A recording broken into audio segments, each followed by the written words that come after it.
Hello, good afternoon, good morning, good evening, everybody.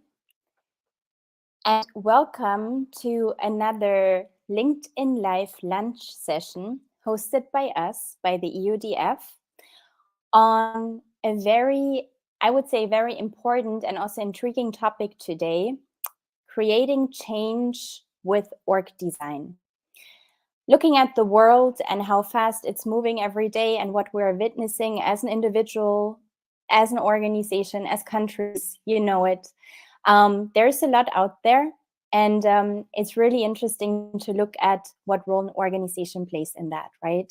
Internally as well as externally.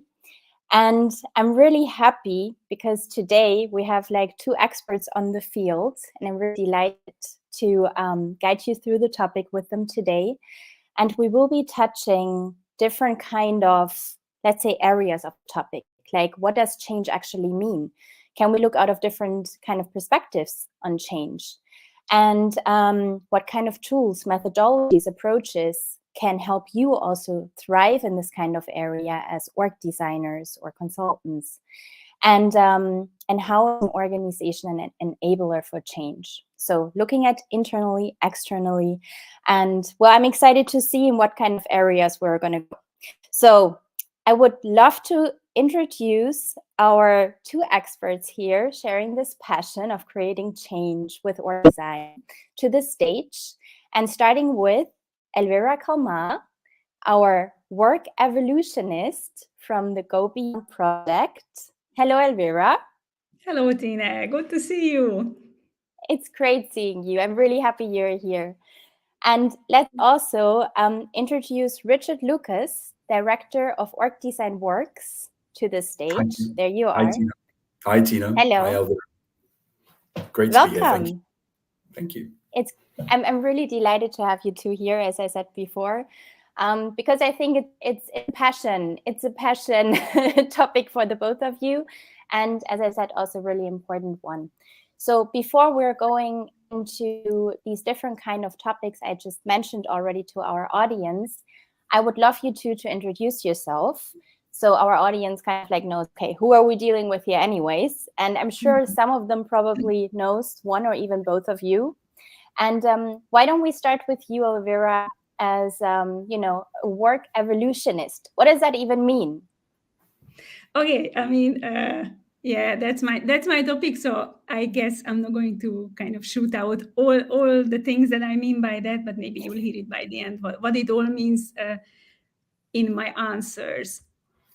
I think that I usually say that for the last 20 odd years, I have spent my time in supporting individuals, teams, organizations, sometimes ecosystems to evolve, so to change, to become the better version of themselves or to get closer to fulfilling their purpose.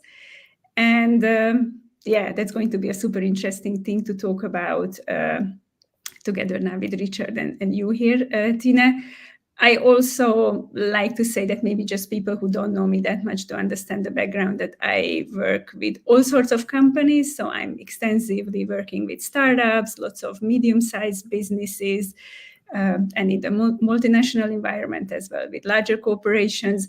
And besides working as an organization development and design or work evolutionist consultant, I also teach solution-focused organization development and design.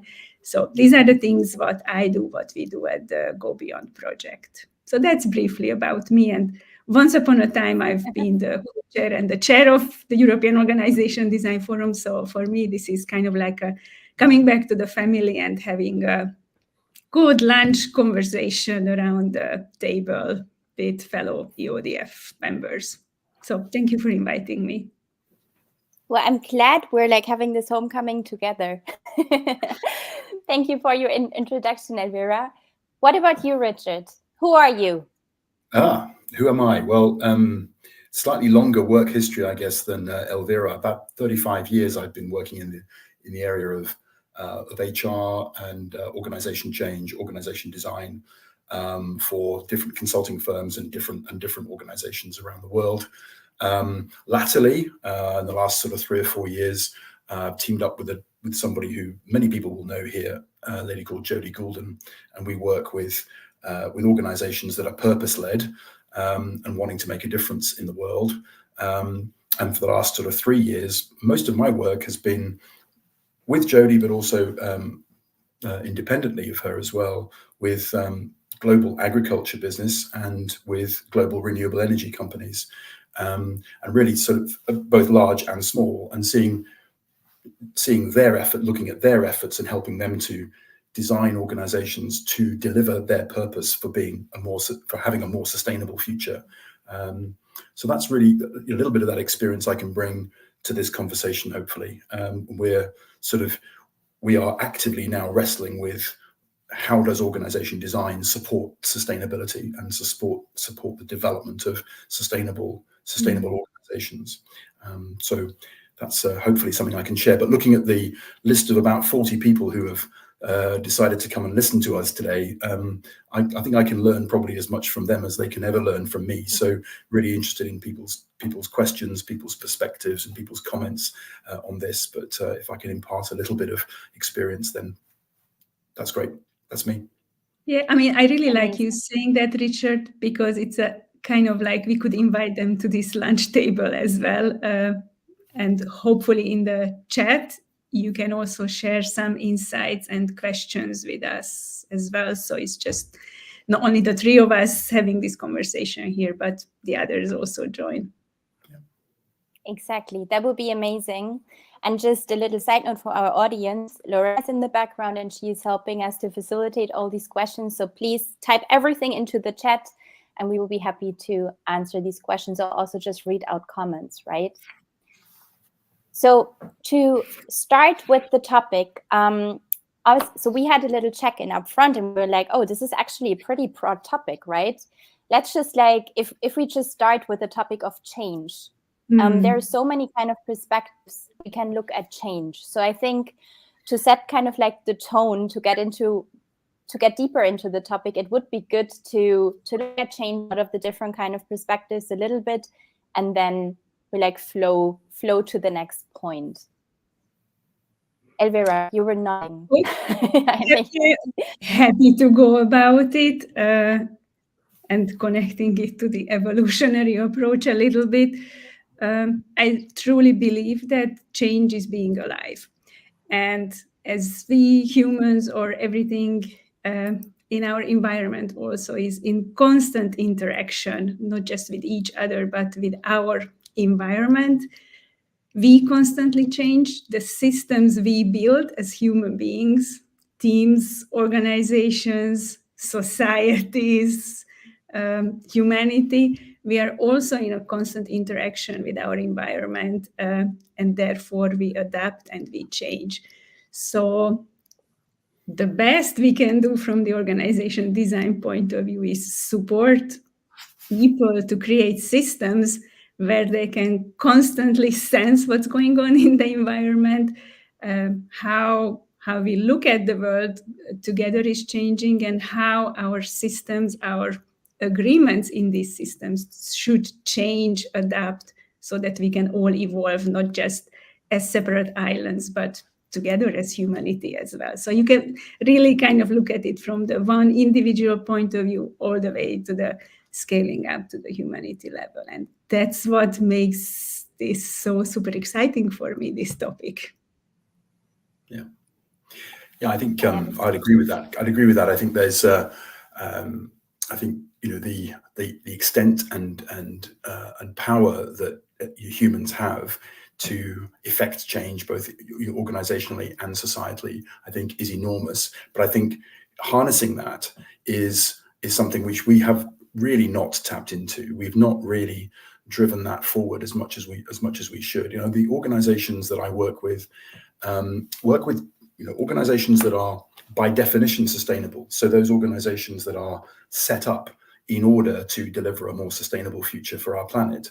And those organizations, on the other hand, who are struggling with a journey from a legacy of maybe fossil fuels or some other production or whatever it is that is unsustainable, and they're on that journey towards a more sustainable future. Well, there are tensions in that. There are tensions for those organizations in that second example, between the pressure on profit and the pressure to deliver returns versus, in some cases, versus and in conflict with the sustainable development goals and the desire to create a difference and be more, have a more sustainable future. So I think there is a very big difference I see between those organizations that are by definition sustainable and looking to expand and scale and be that change in the world, and those organizations like the legacy oil and gas companies and legacy agriculture businesses, for example, who are kind of moving on that journey. What is the organization that is sustainable by definition? Oh, do you have an example? Yeah, absolutely. So I've been working for the last couple of years with an organization that is one of the largest pure play renewable energy developers. They've moved into construction and operation now as well. So they now have renewable assets, but they're all around the world, and they are developing projects in wind and solar, both onshore and offshore, and potentially hydrogen as well. And so they have been set up to be, and by definition, their purpose is to electrify the world with renewable energy. Now that's a sustainable purpose in and of itself. And then by contrast, working with one of the big global agriculture businesses that has been around for a long time, and their sort of chain is from seeds through to supply to growers and then on into crop protection, and they're massive global business. And really the pressure that they're under to, first of all, in different markets, move their products into a more environmentally sustainable world, but in other markets to actually continue to create profits and to make sort of a sustainable business in terms of the kind of financial side of that, in markets like China or Russia, which are very different from markets in Western Europe or the US. So those two organizations are very, they're very different, very different. However, organization design can play and does play a very key role in helping both of those organizations in maybe different ways, but in maybe the same ways, to help them in their particular context. I mean, to come back to the definition and not to close out also from our conversations those organizations who are not originally by purpose about environmental sustainability, I'd like to bring in that I like to work with these kind of three different dimensions of it. And in most of the times and in most organizations, the business sustainability is there. So this question is kind of like a default question. When we talk about change, about evolution, how are we going to stay relevant and how are we going to be sustainable business-wise? And the more we work on this topic nowadays and connecting it to the purpose, why we are doing what we are doing and what impact we want to have in the world, which is not just making money. So it's not just the business sustainability. In fact, you can only make money if you create some value. Yeah. So what is the impact we want to create for our clients and customers? And within that impact and within this question often comes up the other two dimensions of sustainability, which is environmental sustainability. So talking about the impact, is it okay to be business sustainable but pollute the environment, for example? And the third dimension, social sustainability. And that's also a topic that's nowadays coming up more and more often. And I'm really happy about that because it also talks about the possibilities of exploitations of different people living globally under different circumstances.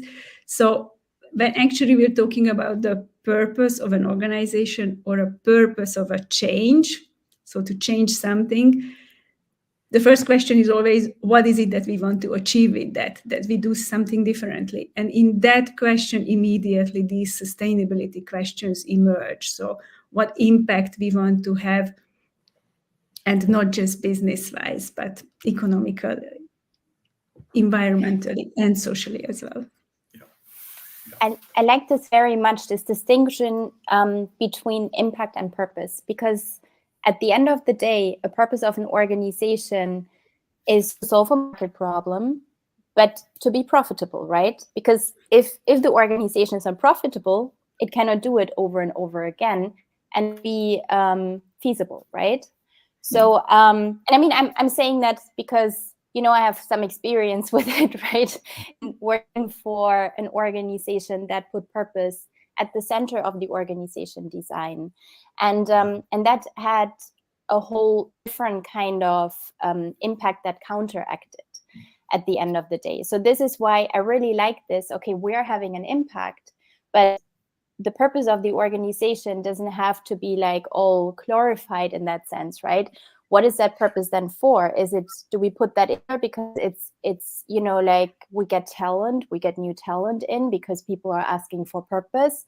Or is it really helping to solve the problems or creating this impact we want to have? And I think it's very important that you bring in this, sorry, Richard, this dimension, because I think it's just with lots of other things in organization design, some concepts get misunderstood and misused, and then we have a tendency to fall out of them. Just like purpose, it seems it's too spiritual and vague and whatever, because it got misused, the term. But in fact, what I find in my work is that the world is changing so much and so fast nowadays that, just like if you take, for example, Galbraith's star model, what did he have at the top? Strategy. And we anchored everything, every agreement in the organization to the strategy. But he created this model when we planned strategies for 10, 15 years. Nowadays, you have to sometimes in some industries change your strategy merely yearly, or maybe even in shorter periods of time. And then what stays constant?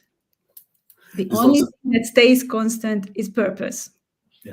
The impact you want to have. Yeah, go Richard. There's lots of things I'd like to respond to there, and you've just introduced another one, which is the question around strategy and how fixed that is. You know, organizations that I work with in agriculture, in energy, including the nuclear industry, it's not uncommon to have 10, 15, even 50-year strategies against which you are designing organizations, because the lead time for product development or project development or asset development is just that long. You know, yes, of course, the world changes.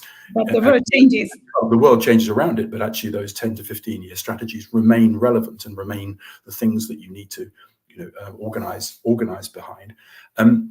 Really interesting point that you made, Tina, then around, you know, purpose and impact. And I think there are companies that really struggle with this. But I think, you know, I go back to there's a really, really good example. One of my favorite examples of corporate transformation is a company called Ørsted, which is the world's largest operator of renewable assets in the world, renewable energy assets.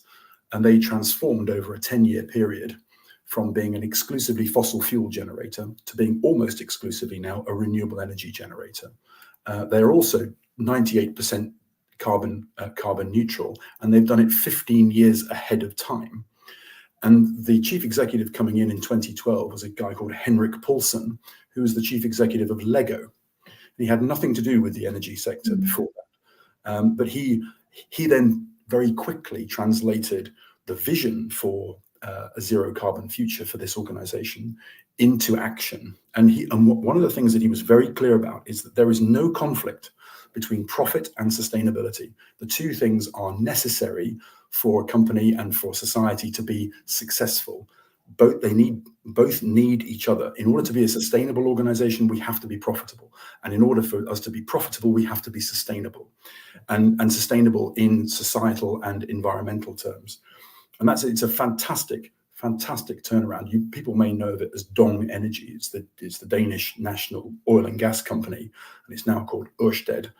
And it's a fantastic transformation story. I can put the link in the chat at some point, and we can send it round to people, because it's worth a read. Because some of the lessons learned are organizational lessons. They're not They're not lessons around financial engineering or anything like that, or even project development and project management. They are lessons around organizational leadership and organizational design that have, I think, lessons for all of us. And it's and wonderful understanding that what you're sorry. No, it's also understanding what is your capacity, right? And the capability, like looking at also like big fossil fuel companies, they have an amazing infrastructure, right? So how to make use of this infrastructure, not like saying, okay, we're just not going to work with them anymore because we need to cut them off. We're just going to, the button is going to be pushed today, and and now we don't have fossil fuels anymore, and we go, jump on renewable So we can't energy. do that because we would be in the jungle tomorrow if we did exactly. that. The lights I've had these conversations. I mean, my example was in oil and gas, so it's why. Okay, sorry. Exactly. Cool. Let me jump in and just kind of maybe say a thing about, because not every company will have the opportunity to have a new CEO who suddenly brings in this new kind of wind and a new way of looking at things.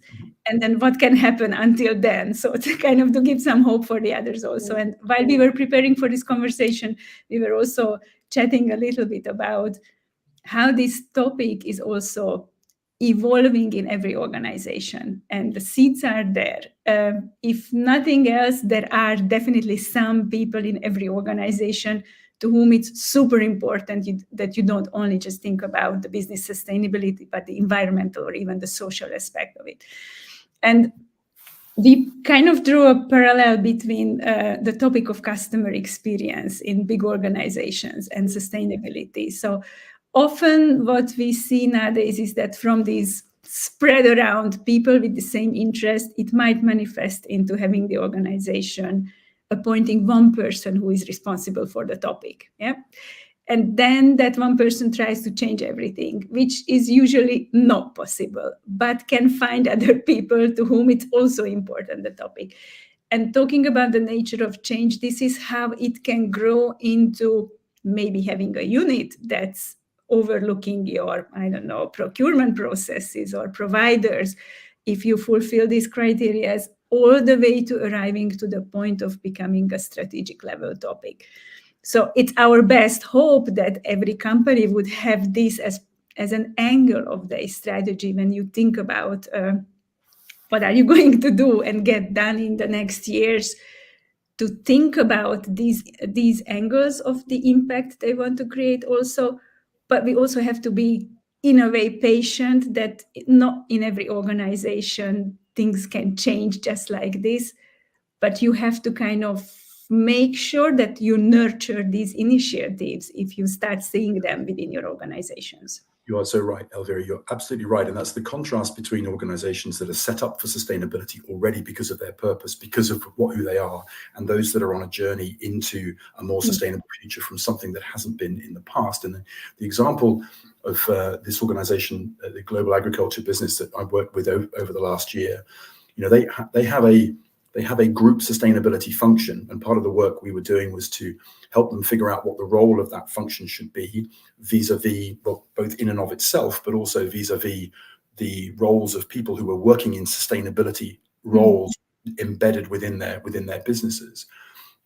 And the organization design contribute. So if I bring it back to our kind of core topic here, what's the organization design contribution to helping that organization become more sustainable? Well, we were asking questions like, so what do you as a whole organization need to do to be successful? Sorry, what do you need to be really good at in order to build your sustainability strategy into your business strategy, so it becomes fully embedded? What do you really need to be good at? Shorthand for what are the organizational capabilities you need in order to deliver sustainability? That was a question they'd not considered. And so that was a kind of a light bulb moment. It was a point of leverage in the whole conversation and the whole project. And so they could then start to build capability-based work streams that were looking at process and governance and measures and skills and behaviors and roles and structure and all of the things which we would see as a systemic organizational design kind of response. Their original view was, okay, purpose of the function, and then we'll look at skills, was kind of a little bit one and two-dimensional. What we were able to do as organization design practitioners was able to extend their field of vision to say, what else is it going to take for you to be successful? Because that's not the path that that path you've been following so far hasn't done it for you. And so I really do think we have a lot to bring to those, and that's an organization which is exactly as you describe, Elvira. Not everybody in the business is really that bothered about how sustainable they are from an environmental point of view. There's still a lot of legacy. Well, we need to sell more, we need to make more money, we need to be, that's how we're successful. And this function and the associated functions are just starting now to build a momentum for change within this organization that you're starting to see those seeds. And as practitioners, we can have a really big impact by asking the right questions and ensuring that insisting that they go out and get a 360 view from senior to junior and all around the organization, actually posing those questions to the whole business rather than just a small number of people who are concerned about it. And what I really like about this, what you're saying, and I cannot agree more than our job is not to design organizations, but our job as org designers is to create conversations within the organizations about this topic. And I would like to even further extend that, because as like you're also saying, it's not only just that we have to go, or the organizations or the members have to go out and look around, but it's also to start thinking about collaboration and cooperation differently in ecosystems. And let's just kind of scale our knowledge also to the ecosystem level. And by that, maybe I'll just pull in a little startup example. So it's not always the big organizations that only make the difference. So I'm really enjoying, lately I've been working extensively with in a startup incubator. And the really fun thing is that 2/3 of the ideas are some sort of platform aggregator ideas. And most of them are not about some transactions, but around topics that are strongly related to sustainability. So starting from how to create a network of individuals who are committed to live sustainably, to small businesses who are providing services and products that fulfill these needs, to large corporations and government players to whom this topic is important, and help them collaborate around these issues, all the way to modernizing the textile industry, so that it doesn't happen that you have the cheap workshops in certain countries around the globe and then the distribution and the large logistics costs. And this is what's also really our role, I think, as organization designers, to be around and ask the right questions when these organizations or these networks are being created, because the scope of our work doesn't have to be just the organization and the walls of that. And help also larger corporations to understand what is their role in these different ecosystems. How can they contribute, not just alone to fulfill their wished impact purpose, but how they can collaborate with all the other players. And I think in that there is a lot of potential that's coming up nowadays. And it's just a super exciting thing to see how traditional industries actually get disturbed by this, which means even if they're happily sitting in their traditional business models, the world is getting changed around them, so they have to wake up also. So creating change this is how we create change with organization design, creating these conversations about the impact, about the collaborations, about the agreements people are making around what they want to work together for and how. There's something you said there, which I think is hugely important, especially for legacy organizations, which is the pressure that comes on them from customers and the pressure that comes on them from their own people. You know, I've worked extensively with the UK's National Grid organisation, and that's an organisation that that runs the UK's interconnectors, and the interconnectors between the UK and continental Europe mainly actually bring in about 10 gigawatts of mainly renewable energy, hydro, nuclear, wind, from the continent, from France, from Belgium, from Norway, etc. And that organisation grew from about 15 people to about 150 people, 2 interconnectors to now 8. It's a substantial business, but they, in terms of getting to the next level of development of their organisation, one thing which we did was to talk to the people in the organisation who were less than 25 years old, and say, what do you think the purpose of this organisation is? You know, why do we exist, and why do you come to work? And that was a difficult question to get over for the 40, 50, sometimes 60-year-old people who were running the organisation, who really didn't think in those terms. And we said, look, you're going to have a real problem attracting people into this business, the best talent to come and work in this business, which is an exciting one, because you're not being clear about, you know, do these interconnectors just reduce customer bills and just make money for National Grid, or are they helping to reduce the UK's overall carbon footprint? What's our connection to that purpose? Really, really important. And you know, alternatively, also, sorry, the other angle is the customer angle.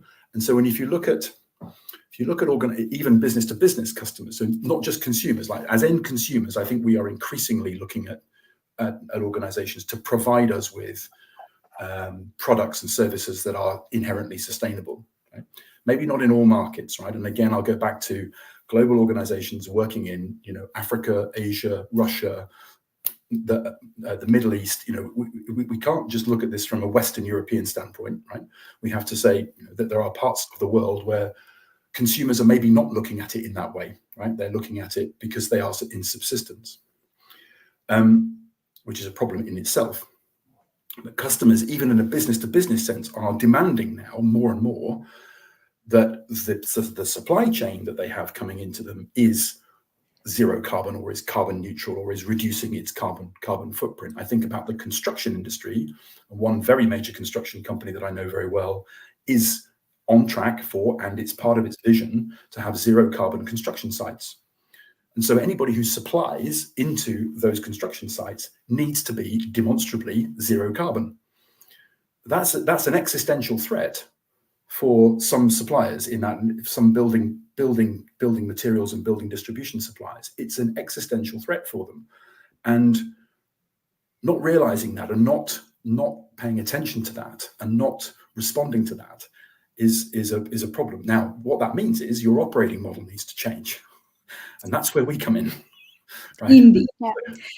And I like that you're saying, Richard, that, you know, on a company level, how we can do this. And then it always kind of has the red alarm flashing in my mind, which is very similar to how we think on a society level something should be done. And then at the end, we end up as individuals not doing anything differently. Okay, luckily that's changing, but where I'm pointing with this is a little bit of this waiting for the system to change.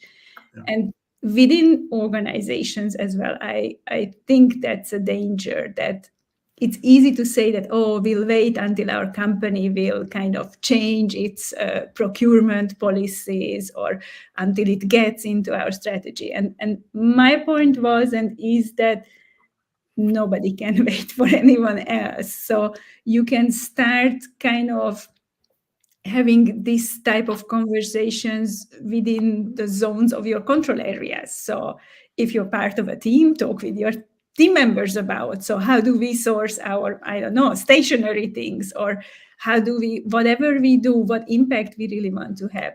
Or if you're a leader, you have a great responsibility actually to create these conversations, or in a department. So my point is that it's easy to wait for the system to change. And on the other hand, there's no time to wait on any level for the system to change. We can all be the change we want to see. So that's my point.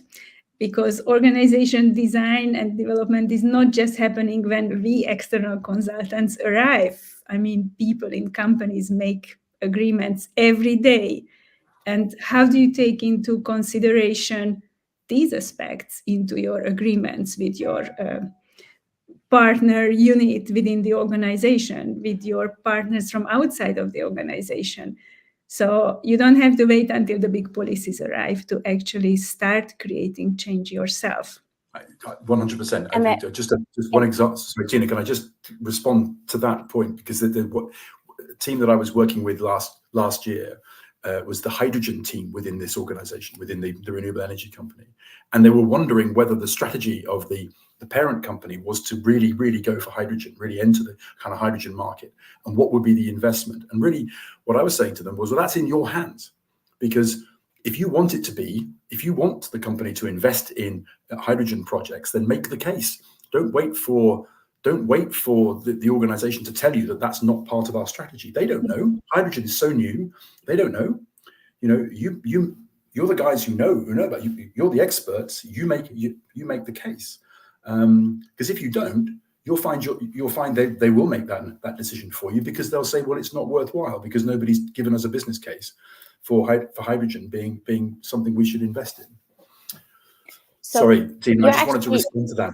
Go ahead. No, but this is great, because what you're mentioning is, I mean, my background, right? I've been working in the self-management space for the past 7 years, and the things you're saying is practical. These are principles underlying to that, right? Why the self-management kind of like went really popular, I would say, in the new workspace, or reinventing organizations by Frédéric Laloux and Thiel organizations, because now we're talking about the individual and practically saying, well, would we really trash our own backyard, right? So asking ourselves, like, why is then the system kind of like impacting us that way, that we're not just speaking up, feeling empowered to make this change internally? And what is the role of the structure and the system that we are being part of and are supposed to collaborating in, right? So how can we help change the system that is kind of like setting the playground for people to thrive in it? And I mean, I'm very critically today looking at Thiel organizations and self-management and where we are using it, and how we are using it, right?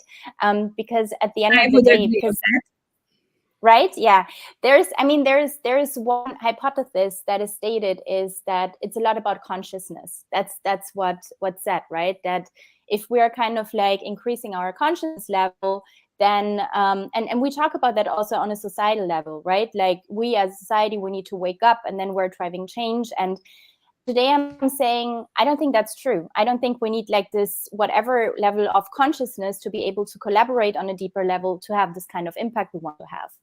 But it's more like, it is probably a belief system, right? If I believe, hey, you're good, I'm good, let's do this, we are good to go, right? So it's also looking at organizations saying, we're interacting from adult to adult on an eye level, and we don't need maybe this kind of like parent-child behavior in there, right? Of course, if you're looking at highly regulated industries, I would still say the same, like, we don't need this, because then there it can vary. It's high risk environments, right? It can very quickly, it can very dangerous. So I need people to feel empowered and to make decisions on the spot, and to create together and drive change from the inside, because that will also help the organization to be an enabler for impact, right? Yes, but for that, Tina, let me say something. As I see, Richard is also falling out of his chair to talk. I want this. This is what I want. It's so easy to fall into the trap of simplifying the world and saying that every organization should be Thiel, because then every person would be empowered, and we would be in all the self-management space, as you said. Hey, the world is wonderfully colorful. And there is a need in our world for every sorts of consciousness. And every person is making his or her own journey on this consciousness evolution, and every team and every organization. And we have to respect that there is no right or wrong, or there is no ideal. The ideal is that you make a move forward.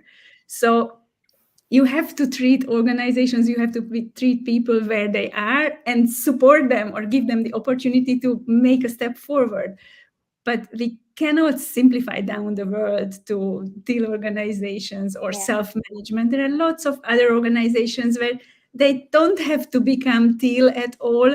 They don't even have to have self-management in them. About that, we could talk another hour also. I know, and yet they can work together in a way that it's business-wise, environmentally, and socially sustainable what they are doing. And my point is that there's no right or wrong, but we are all changing, and in that change, we are not isolated from each other, but we are in an interaction with each other, people with people, businesses with businesses, societies with societies, and that's the wonderful nature of evolution. But the challenge is that we act isolated, right? This is why we need. That's the real problem. We act isolated. Yeah. There's a what's going through my mind here is the, again, I'm just trying to bring it back to the role that organization design practitioners can play here. So the example of the renewable energy company that I've been working with was they moved from about 15 people up to 500, and their growth plans were taking them to 1,000. But they had this kind of startup, mentality, purpose driven. But the purpose would get us everywhere. Really, the organization grew up in a very ad hoc way, in a way that people kind of organized around particular subjects or themes. They opened offices in different parts of the world. Those teams were set up differently. They all looked very different.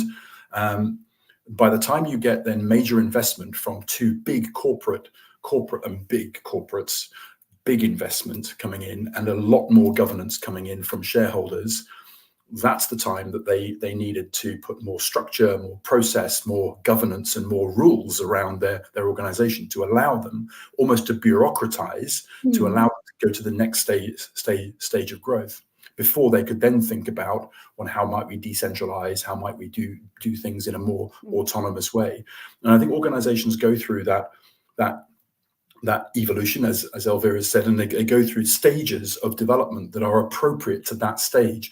And when you need to have more mechanistic, rules-based, more bureaucracy, dare I say, even more hierarchy, then you need it, because it's there for a particular purpose and for a particular stage of their evolution. Well, I go back to the Ørsted story. Ørsted first started their renewable journey by setting up an offshore wind business unit that attracted lots of people to it, 60, 100, 200 people. And it started to grow, and people used to throw resources at it up until the point where that wasn't going to work anymore. What they had to do was put a new operating model in place, put some functions in place, put some rules in place, and actually develop the organization into something they could scale, rather than just let it happen in a kind of an ad hoc way, especially because that was the stated vision and trajectory for the whole organization. So there needed to be that almost parental view on, this is now how we're going to organize this part of the business. So I'm a big believer in how organizations can evolve and develop organically in that sense. But there's a right time for organizations to have that kind of parental, this is how it's going to be done, because we need to scale this in a particular way.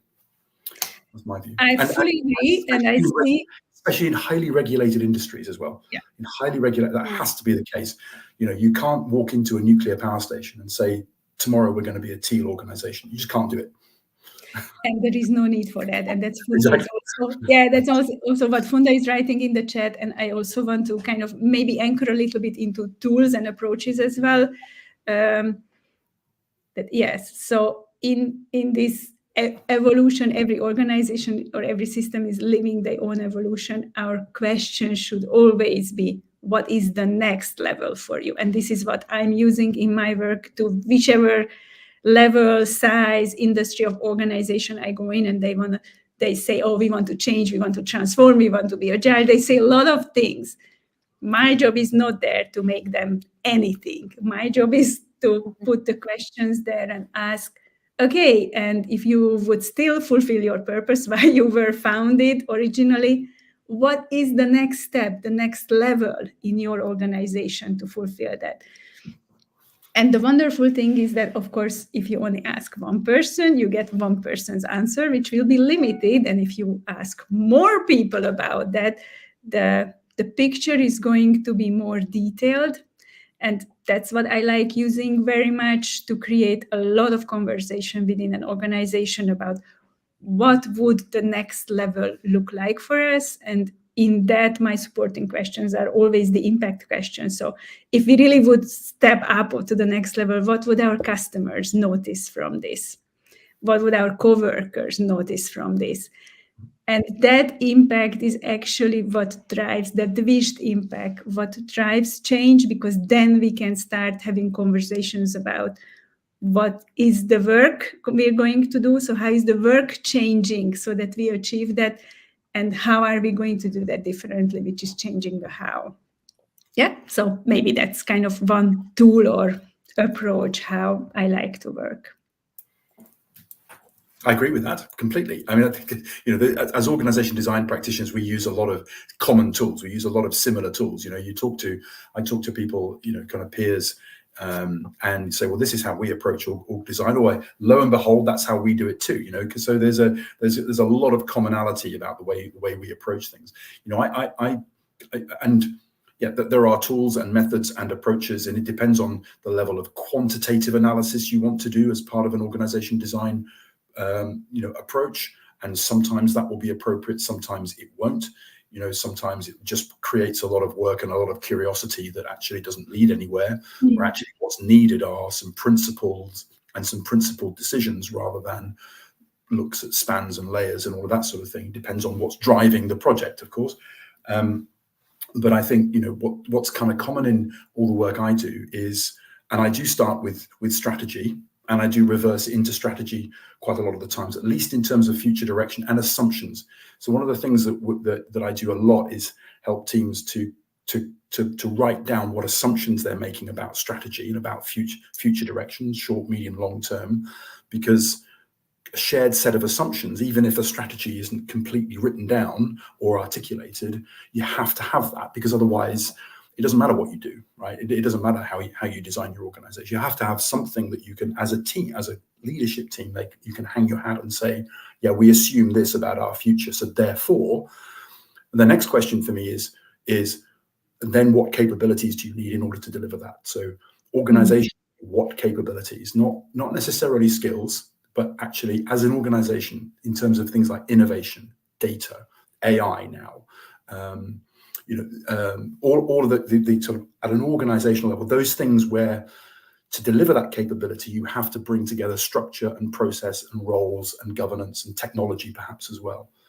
That delivers you a capability into the market. And that's the next level question.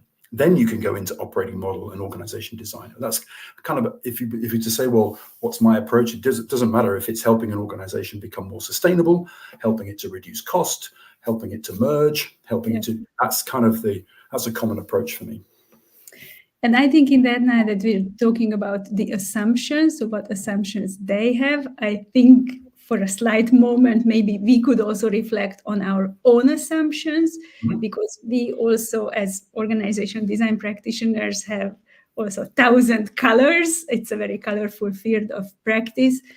And our assumptions are also different, and that will also define how we work together with any organization.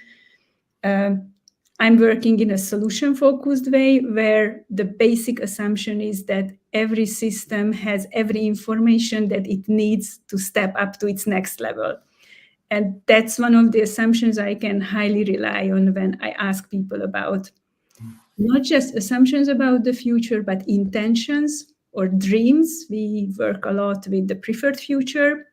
And that's how we start. So to having a look at what is it that you would like to have as your next level or next step. And then instead of focusing on the gaps, what we are missing. We're actually focusing on what is already here from that preferred future.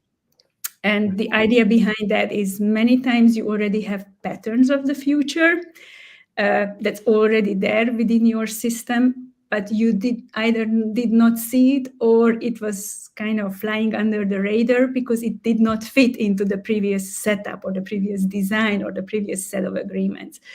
And based on that figuring out what's already there, it kind of gives you a different perspective on the now also. And it gives a different energy to change as well, because we can build a little bit more on the confidence of the system, not just the individuals in the system, that they will be able to achieve that next level, and they already have things what they can build on. So these are also just different approaches, and I'm pretty sure if we would have 5 other people here talking about this, then we would probably have 5 more different approaches. And that's the wonderful thing about organization design, that there are many, many different ways how we can do that. Amazing. Thank you so much, Elvira. And I think that's it. There's no one approach, no one methodology, no one org designer for all the organizations. As self-management works for some pretty great, Bill Anderson now with Bayer working on another example, Bürzer or whoever, but whereas it might just not work in other industries. I think also, I liked what Elvira said in the beginning. I think it's a nice comment to also end, that change is alive. And I think it might also be, now we are resonating with a lot of things, but that might change in 3 years, right? Then it's different again. And we have different needs. Organizations have different needs. And so I'm so happy to have invited you to. What a wonderful conversation. I hope our audience also took out as much as I did, or you hopefully as well. And I would like to close the session now, because I think for everybody, like, lunch is ending probably. And I don't know. It's just beginning. Oh, it's beginning for you. Oh, I'm sorry. I thought we are your lunch dates, but no, it's okay. No, thank you so much, and I hope to see you soon. Thank you very much for inviting us, and it really was a great conversation, Richard and Tine. So it also just shows we're not alone, we're not living and doing things separately, and just talking about it is already raising the level of our own consciousness as well. So thank you very much for that. What she said, absolutely. There you go, perfect. I couldn't say it better. Thank you. Thank you very much, Thank you, Tina. guys. Always